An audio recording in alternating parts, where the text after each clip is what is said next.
Hello and welcome to the Cellar Door. I'm George and I am currently in South Australia. Don't be fooled by the quiet here. I am minutes away from the bustling Coonawarra wine region. The crew said that they'd meet me there, so I've just got to wait for my train. I'm sure it won't be long.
So my train finally arrived and I made it to our destination for today's episode, which is very lucky because otherwise I might have missed this beautiful sunny autumnal day, and I can't think of anywhere I'd rather be to experience it than right here, as a rose amongst the other roses. That's how the saying goes, right? I'm here at Leconfield Coonawarra, where I'm going to be sampling some of their delicious wines, but I'm also going to help make them. That's right, I'm a winemaker now. I've just arrived and am catching up with head winemaker at Leconfield, Paul Gordon, who decided to kick off our chat with a spot of poetry. So Molongo had a hit on it and challenged us to play a single innings match for lunch, losing team to pay. We couldn't come to practice, we were bringing in our hay, but we thought we'd show the biggers from Molongo how to play. We scoured the flat for miles around to number up our men, but when the score was tallied, we could only number 10. Then up spoke Big Jim Brady. Now, he was always slow to speak. He says, "What price McDougall, who lives down Cooper's Creek?" So he sent for old McDougall and he stated in reply that he'd never played at cricket, but he'd half a mind to try. He couldn't come to practice. He was bringing in his hay, but he thought he'd show the beggars from Molongo how to play. Now, that's it. So good! And that's the show for this week. Thank you so much. It seems that Paul is a man of many talents. Paul, thank you so much for having me at Leconfield Coonawarra. Thanks, George. It's great to meet you as well. Yeah. Now, you're the head winemaker here. Yeah, I've been here for 19 years now. This is my 20th vintage at Leconfield. Happy 20th vintage to you. Thank you very much. It's been a good one too. It's been a great crop this year, fantastic quality. It's the type of vintage that a new winemaker would start his first vintage off and think that he was a good winemaker because the grapes are fantastic and the wines almost made themselves this year. But you know better. I know you've got to deal with some tough vintages from time to time. So you started here in, let's do some maths, 2002? My first vintage was 2002. I started at the end of 2001. Excellent. And what was the winery like back then? Has it grown a lot since then? It's much the same size as far as buildings and things are concerned, but we've put in some changes to our technology and how we deal with our wines and what we do to try and keep ourselves abreast with the best quality wines that we can make. But at its essence, it is still all about the grape? As essence, it's all about the grape. Yeah, it's our job, I think, as winemakers, is to preserve that fruit, to not stuff it up in many ways, to try and preserve that fruit and make the best quality wine that actually reflects the region, reflects the individuality of our winery and the techniques that we use. They try and make a product that's unique, that certainly reflects the environment and the way we grow our grapes. So for you, the Coonawarra is a passion? Certainly is. I've been here for over 30 years now, and I arrived here as a dream in many ways. It was a sought after place to work. Coonawarra was, when I first arrived, was the area in which everyone wanted to be. So I was given the opportunity to move down here, and I haven't looked back. It's been fantastic. It's been a great experience and been involved with some magnificent wines over my time. And some of those wines, many of those wines now still stand the test of time, where we open up old ones and they look fantastic. So that's good. Speaking of wines, we've got one here in front of us. Talk to us a little bit about your Cab Sav. So this is our Leconfield Cabernet. This is 2018 vintage. Leconfield Cabernet is probably our most important wine in our range. You know, our quality is probably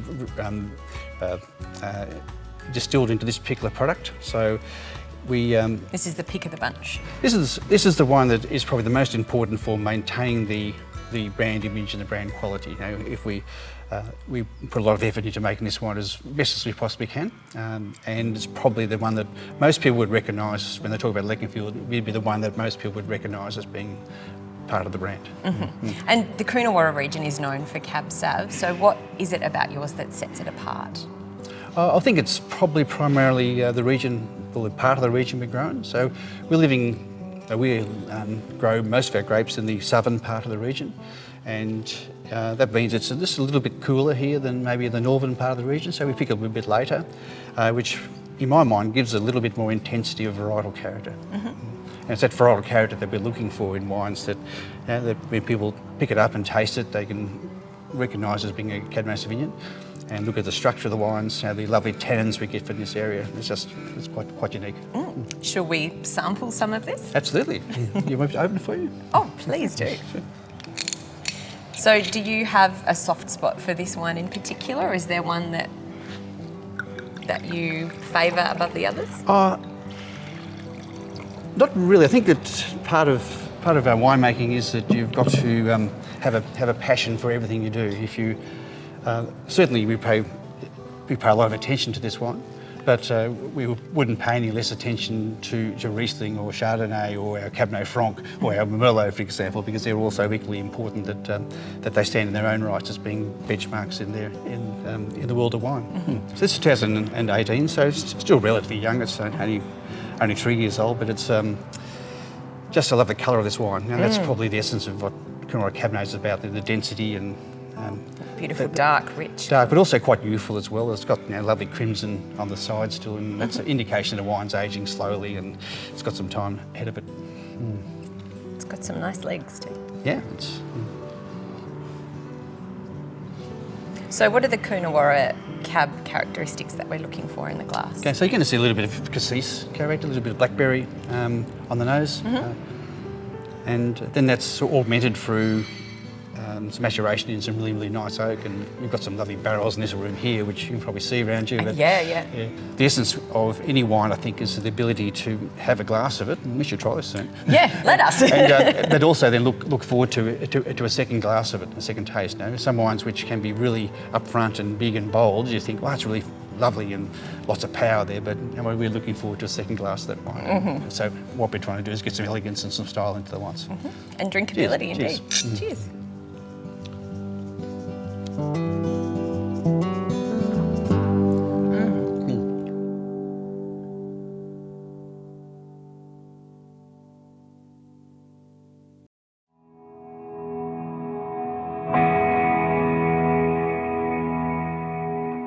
It's autumn in Coonawarra, and I've decided to go for a walk through the golden tinged vines with Greg Foster, Leconfield's other winemaker. Greg has over 30 years' experience in the wine industry. I do too, but in a slightly different capacity. We're walking through Cabernet vines at the moment, is that right? Yep, this is one of our Cabernet blocks.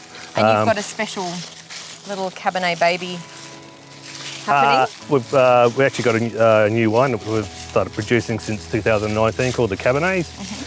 So the Cabernets is a little bit different. It's a blend of Cabernet Sauvignon, Cabernet Franc and Merlot.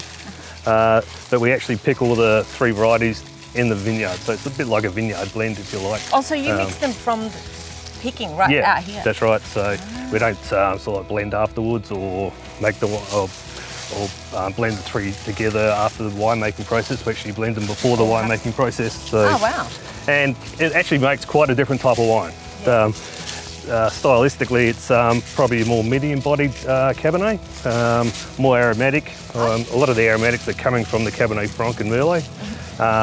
and for some reason they tend to, I guess, infuse together during the fermentation process instead of leaving it for 18 months in barrels and then blending. Yeah. The wine seems to come together a lot earlier that way, and hence the wine's quite approachable on release. Oh, great. So, and has really nice subtle tannins.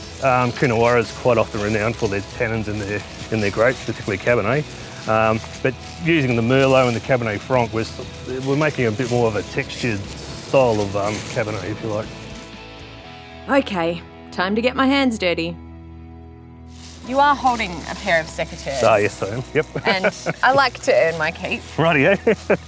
Can I have a go at Sure. Rightio. pruning, as Yep. the industry lingo goes? Rightio.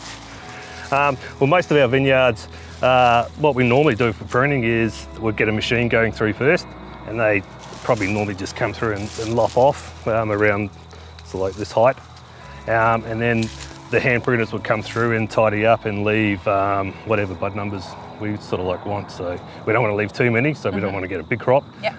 And of course we don't want to leave not enough, so we don't get enough crop. So This is after you've picked. yep, still, yep. So Do you hand pick?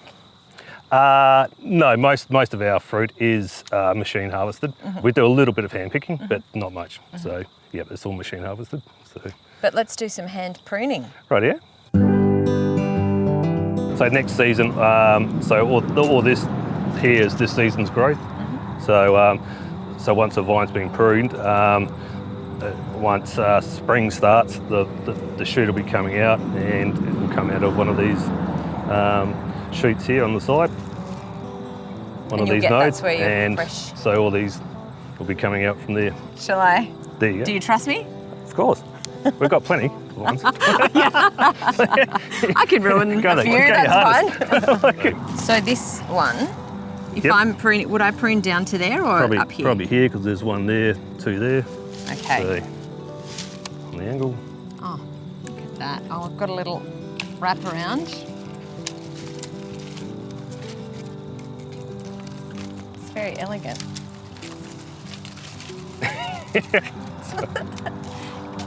All right, great. Well, that's That's one. why it's good to have the tractor go Yeah, through yeah. first. So, there you go, you can do that one. Get rid of that. Teamwork. 1, 2, Yeah. chop. Oh, yeah, that's some hard yakka. Yep. All right, I think my work here is done. Time to knock off and get myself a drink. Let's thieve some wine. Right, yeah. So this barrel here, this is the Cabernet's blend. So from 2021 vintage, so it's just finished fermenting, probably only about a week ago. Yeah, so, right. It is pretty young, but Yeah, how young? only gonna happen to a my month face? old. I'll grab a sample.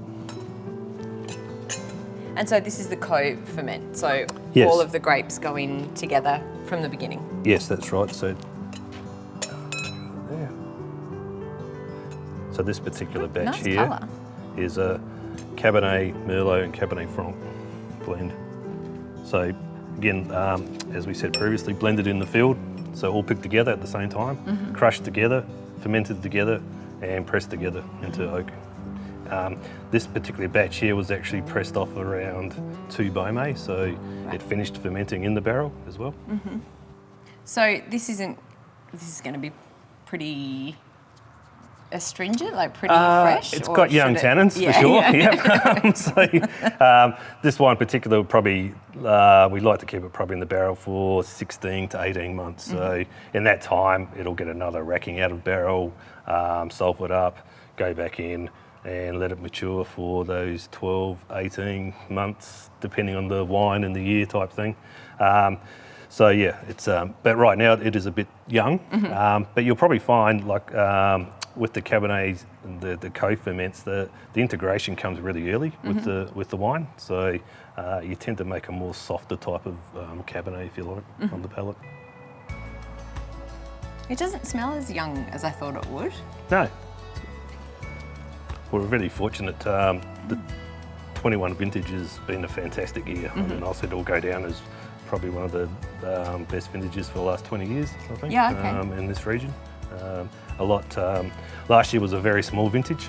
This year we got quite a large vintage, but the quality is exceptional as well. So we've got plenty of wine. Double win. 21 vintage. Yeah. So even though it's a young wine, the tannins, even though there's a fair lot of tannin there, it's actually quite soft. It's not mouth puckering or drying. No. And it's it's only a 2 month old wine. So, yeah. So this will be hitting the shelves 2022?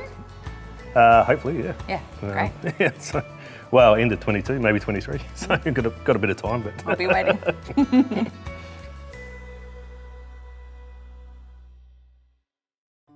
Leconfield was purchased in 1981 by one of the original Australian winemaking families, and today Leconfield and Richard Hamilton Wines share an intertwined history that stretches back to 1837. So Sidney Hamilton was the fourth generation of his family to be involved in winemaking. He would have been 123 this year if he had been still alive. But he started off aiming to be a ship's captain, but then realised that wasn't a very good lifestyle, and so ultimately he got involved in the family winemaking business, and was one of the first to introduce refrigeration into winemaking, which really popularised then in the 40s the making of fruity white styles, which are probably a bit out of vogue now. But really, it's a far cry from the elegant cab sauv. That's right. But really, at a time when people were drinking fortified wines and some dry red and beer, it really helped put wine onto every person could have a bottle of slightly off-dry white wine, which is fruity and fresh and so forth. So that's where his involvement came. And he was very much an engineer. He made a lot of the equipment himself, welded it. In fact, the building next door, I believe that he welded some of the trusses that actually go into... So that's an original building? That's the original building, oh, wow. Yeah. So Sydney then basically retired in 1955, but came out of retirement in 1974 in a quest to find the ideal place in Australia to grow premium red wine. So he looked around Australia, Tasmania, Victoria, various parts of South Australia, New South Wales, but settled on Coonawarra as being the place. So he bought this property, which was a sheep farm at the time. But the interesting thing was, at that stage, he was 76 when he started this. So you can imagine a person coming out of retirement. You can imagine some of the family discussions that would have been had about this elderly man. Granddad's at it again. But I believe that he was a bit of a character. And everyone who I've met who's met Sidney Hamilton speak very fondly of him as being a very warm guy, very genuine, a bit old school. So when he started to plough up the paddocks here to plant vines, which I understand was a sheep farm, and when you grow vines in Kunawara, underneath the red soil, which is very important in this area, there's a layer of limestone, and you need to break that limestone up to get the vines to penetrate down to get into the water and the softer limestone. That he had a little bulldozer which he would then drive up and down. He was driving it. He was driving it, but not only was he driving it, he used to wear a little bow tie and a sports jacket when driving his bulldozer to work. So that in itself is a really good, interesting story. That's great. So Sydney was then made the wines here up until he finally retired in 1981. He actually retired. Fine, yes, I think under a bit of a pressure from his family to retire. And then Richard Hamilton bought it off his family, and so Richard now is the fifth generation looking after it and passing it on to his son Thomas, hopefully, who will then carry on the winemaking family tradition. So it's a family business. Yeah, all the it's way very back. good. It's fantastic, and it's great for me because I love working for a family environment. It's it's you're intrinsic as part of that history to carry it on. So my role is not only to make good wines, but also to try and make something that is sustainable and going to carry on the future of the family in years to come. And so it's a privilege. Of their legacy. It's a privilege. Yeah. Perhaps I could assist you with some of that and get into the lab, or that'd be fantastic. We can teach you how to do some titrations to measure our acidity. What do you think? That's exactly what I was going to ask to do. Very good, fantastic. Brilliant. Let's go. After the break, science. You're watching The Cellar Door.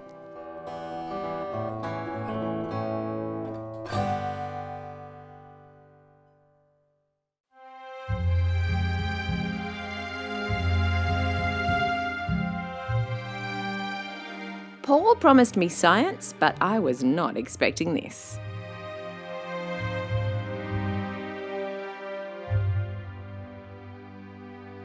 So George, what you're doing here is Yes. you're going to measure the acidity in our wine and our pH. So what we need to do is do a titration. So you're going to suck up about exactly 25 mils of wine. Exactly 25. Yeah. And so this device... Yep. So keep it down in the liquid so it doesn't get... Oh, yeah, no air bubbles? No air bubbles. And you're trying to get it up to about this level of that little blue mark there. Okay. So that'd be 25 mils. And we don't want it to go too far. You don't want it to go too far, no.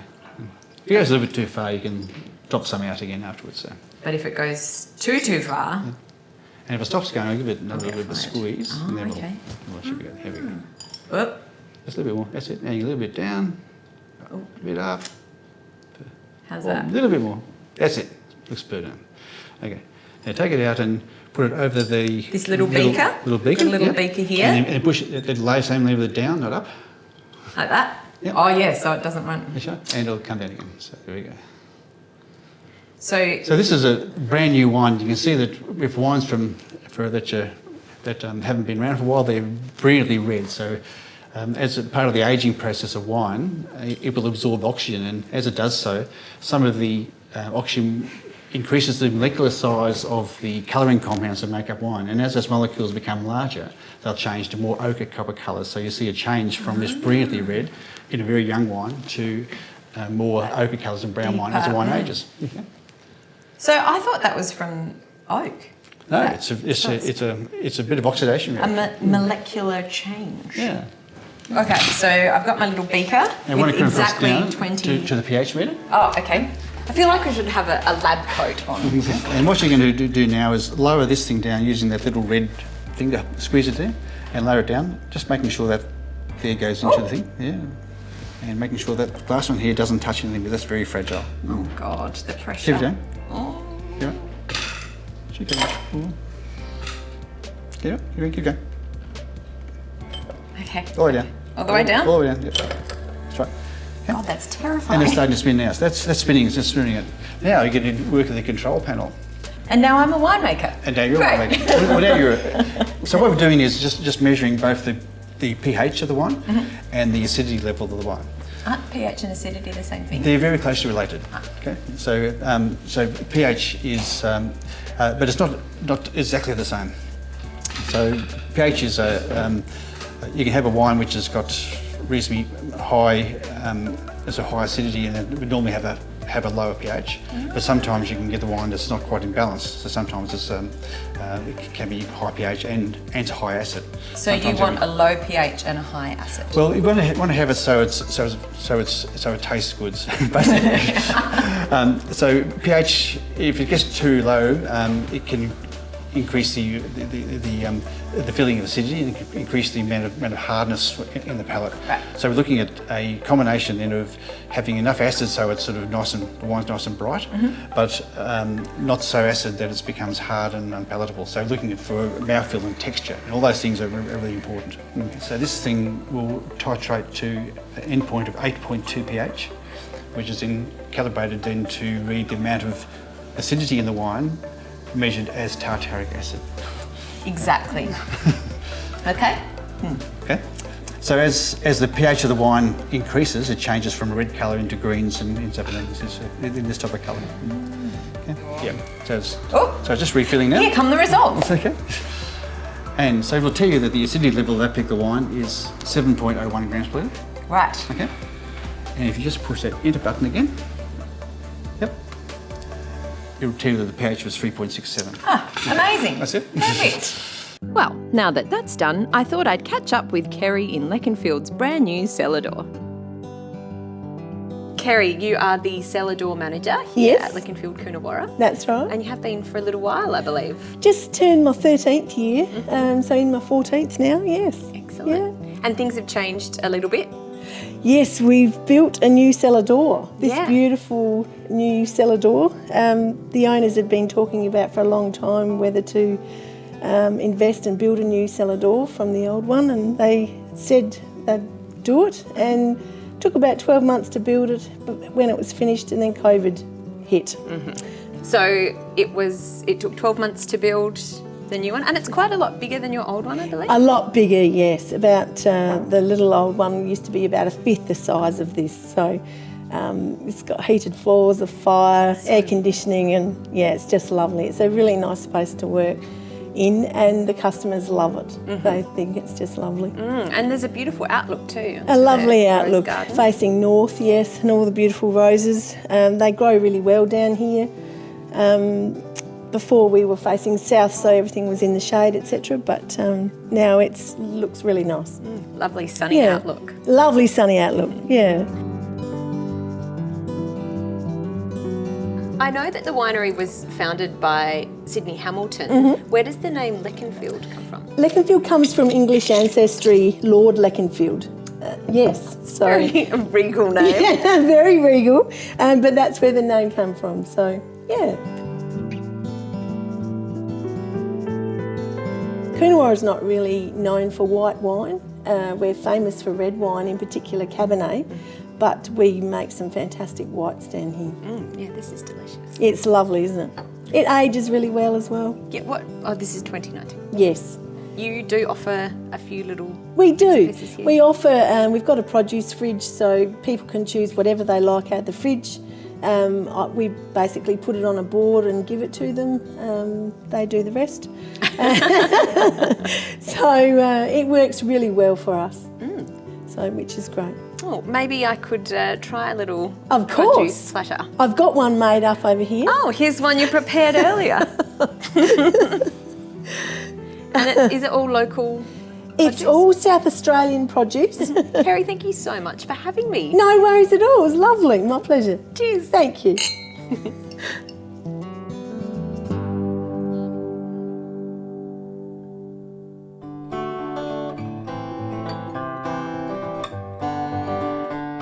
Well, I have had a lovely day here at Leconfield Coonawarra. I've tasted some amazing wines, I've learnt a thing or two, and now it's time for me to relax with some snacks, a wine, and this fire.